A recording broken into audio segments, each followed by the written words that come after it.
සුබ දවසක් මගේ දූල පුතාලා හැමෝටම මේ වෙද්දී අපි මානව දේහ පද්ධති පාඩමේ කොටසුයි තාපය පාඩමේ පළවෙනි කොටසුයි අපේ YouTube channel සාකච්ඡා කරලා අවසానයි. පුතේ ඒ වීඩියෝයේ අවසානයේ තියෙනවා කෙල්වින් සහ සෙල්සියස් උෂ්ණත්ව පරිමාණාශ්‍රිත ගණනය කිරීම සිද්ධ කරන්න. ඒකෙදි අපි බලමු අපි කොහොමද මේ ගණනය කිරීම සිද්ධ කරන්නේ කියලා. सेल्सियस अंशक बिंदुව කාගේ කොහොමද අපේ විද්‍යාඥයෝ හොයාගෙන තියෙන්නේ? ඒ ජලය අයිස් වෙන උෂ්ණත්වය වතුර මිදෙන උෂ්ණත්වය සෙල්සියස් බිඳුවකට සමාන කරලා වතුර නටන උෂ්ණත්වය සෙල්සියස් 100කට සමාන කරලා ඒ ආශ්‍රිතව සමාන කොටස් පංගු 100කට බෙදලායි මේ සෙල්සියස් පරිමාණය හදලා තියෙන්නේ. වතුරට සාපේක්ෂව හදපු හින්දා සෙල්සියස් අංශක කියලා බිඳුවේ සලකුණක් යොදනවා. හොඳයි. මේ සෙල්සියස් අංශක බිඳුවට වඩා අඩු උෂ්ණත්ව තියනවාද කියලා අපේ විද්‍යාඥයෝ හොයන්න පටන් ගත්තා. එතකොට දැක්කා මීට වඩා අඩු උෂ්ණත්ව තියෙනවා. එතකොට ඒගොල්ලෝ තාපය අඩු කරගෙන ගියා. උපරිමයෙන්ම අඩු කරගන්න යාලට පුළුවන් උනේ සෙල්සියස් ඍණ 273කට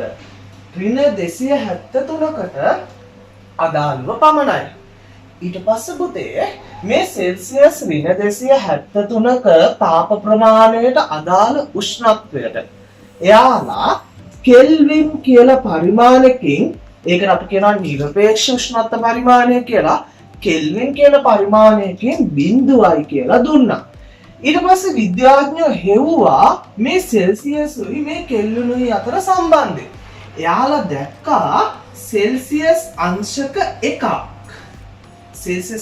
1ක් අඩු වැඩි වෙද්දී ඊට සමානව කෙල්වින්ගෙත් 1ක් අඩු වැඩි වෙනවා කියලා. මම චූටි උදාහරණයක් මගේ පැටවුන්ට කියන්නම්. බලන්න අපි හිතමු සෙල්සියස් අංශක 10ක උෂ්ණත්වයට සෙල්සියස් අංශක 10ක උෂ්ණත්වයට සමානයි කියලා කෙල්වින් පරිමාණයෙන් නම් 283ක් අපි හිතමු. ඊට පස්සේ අපි මේ සෙල්සියස් අංශක 1කින් මේක වැඩි කළොත් ඒ කියන්නේ සෙල්සියස් කීයද පුතේ 11යි.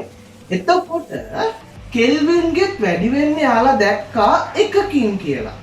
එහෙනම් කෙල්වින් කීයද 284යි. ඊට පස්සේ මෙයාලා සෙල්සියස් අංශක 1කින් උෂ්ණත්වය අඩු කළා. එතකොට අපි කීය දෙන්න උත්තරේ සෙල්සියස් 9යි. එතකොට යාලා දැක්කා මගේ පුතේ කෙල්විනුත් 1කින් අඩු වෙනවා. එතකොට 282 වෙනවා. පැහැදිලිද? එතකොට පුතේ ඒ ආශ්‍රිතව මෙතන බලමු. මෙතන සෙල්සියස් ඍණ 273යි කියන්නේ පංගු කීයද? 273යි. එහෙනම් මෙතනත් පංගු වෙනස් වෙන්න ඕන කීයද පුතේ? 273යි. එහෙනම් සෙල්සියස් බිඳුව කීයටද සමාන වෙන්නේ? කෙල්වින්ගෙන 273කට. පැහැදිලිද? දැන් බලමු පුතේ ඒ අභ්‍යාසයේ දීලා තියෙන ගණන් කොහොමද හදන්නේ කියලා. හරි පුතේ. දැන් අපි අභ්‍යාසයේ පළවෙනි කොටසට යමු. සෙල්සියස් උෂ්ණත්ව පරිමාණ කෙල්වින් බවට පත් කරන්නයි තියෙන්නේ. දැන් මම ඔයාලට කියන්නම් පොඩි ලේසි විදියක්. ඔයාලා මෙන්න මේ සටහන ඇඳ ගන්න. සෙල්සියස් අංශක බිඳුව සමාන වෙන්නේ කීයටද? කෙල්වින්ගේ 273කට. ඊට පස්සේ අපිට දීලා තියෙන අගය හොයන්න දීලා තියෙන අගය ලියන්න.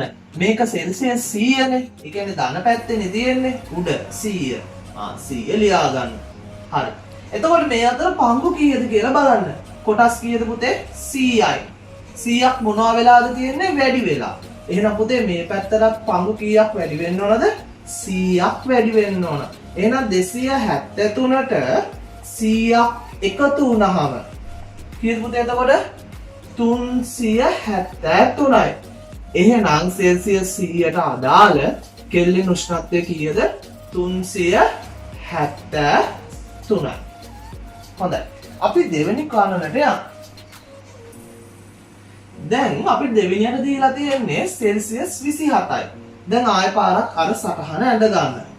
එතකොට අපි මේකත් කරලා බලමු. බලන්න සෙල්සියස් බිඳුවයි එහෙනම් ඒක සමානුනේ කීයද 273කට. එහෙනම් අපිට දීලා තියෙන අගය සටහන් කරන්න. අගය කීයද 27යි. එහෙනම් පංගු කීයද 27යි. එහෙනම් මේ පැත්තේ පංගු කීයක් වැඩි වෙන්න ඕනද 27ක්. එහෙනම් 273ට 27ක් එකතු වුණාම කීයද 300යි. නේද? හරි. එහෙනම් කෙල්වින් අගය කීයද 300යි. ඒ වගේ පුතේ මෙතන සෙල්සියස් ඍණ 20යි. ඒ කියන්නේ බිඳුවට වඩා අඩුයි. ඍණ පැත්තේ තියෙන්නේ. පංගු 20ක් අඩු වෙලා. එහෙනම් මේකෙත් කීයක් අඩු වෙන්න ඕනද පුතේ? පංගු 20ක් අඩු වෙන්න ඕනේ. පංගු 20ක් අඩු වුණාම කීයද 273න් 20ක් අඩු වුණාම 253යි. එහෙනම් කෙල්වින් අගය කීයද 253යි. පැහැදිලිද පුතාලාට? දැන් ඊළඟට තියෙන කීයද සෙල්සියස් 30. එහෙනම් බිඳුව ඉඳලා 30 තියෙන උඩින්නේ. හරි. එහෙනම් පංගු 30ක්. එහෙනම් 273ට කීයක් එකතු වෙන්න ඕනද? 30ක් එකතු වෙන්න ඕන. 273 ධන 30 කීයද පුතේ? 310යි. කෙල්වින් අගය 310යි. ඊළඟට මෙතන තියෙන්නේ සෙල්සියස් ඍණ 200. බිඳුවට වඩා අඩුයිනේ. කීයක් අඩුද? 200ක් අඩුයි. පංගු 200ක් අඩුයි. නේද? එහෙනම් මේ පැත්තේ 200ක් අඩු වෙන්න ඕන නේද පුතේ? එහෙනම් 273න් 200ක් අඩු වුණාම කීයද? 73යි. එහෙනම් සෙල්සියස් ඍණ 200 කීයටද සමාන වෙන්න මන් පුතේ? කෙල්වින් ගෙන 73ට. අපි දැන් ඊළඟ ගණන් කොටසට යමු. පුතේ දැන් අපි දෙවෙනි ගණනය කිරීම කොටසට යමු. ඒකේ තියෙන්නේ කෙල්වින් පරිමාණයක් සෙල්සියස් පරිමාණයක් බවට පත් කිරීම. පුතේ අර chart එක මේකෙත් ඇඳගන්න. සෙල්සියස් අංශක බිඳුවකගේ කෙල්වින් කීයකටද 273කට සමානයි. කෙල්වින් නම් කීයද 273යි. අපිට දැන් දීලා තියෙන්නේ කීයද කෙල්වින් බිඳුවයි. කෙල්වින් බිඳුව කියන්නේ 273ට වඩා අඩු වගේක් නේ. හරි. අපි ලියාගමු 15. කෙල්වින් බිඳුවයි. මේ අතර පරතරය කීයද පුතේ 273යි. එහෙනම් මේ පැත්තේ පරතරය 273ක් මොනවා වෙන්න ඕනද? අඩු වෙන්න ඕනේ. එහෙනම් බිඳුවට වඩා 273ක් අඩු වුණාම කීයද? ඍණ 273යි. එහෙනම් සෙල්සියස් උෂ්ණත්වය කීයද? ඍණ 273යි. දැන් බලමු පුතේ ඊළඟ ගාන. දීලා තියෙන්නේ කීයද? කෙල්වින් 300. මීට වඩා වැඩි අගයක් නේද? ඔව් 300. අපි එහෙනම් උඩින් ලියාගමු. මේ අතර පංගු කීයද පුතේ?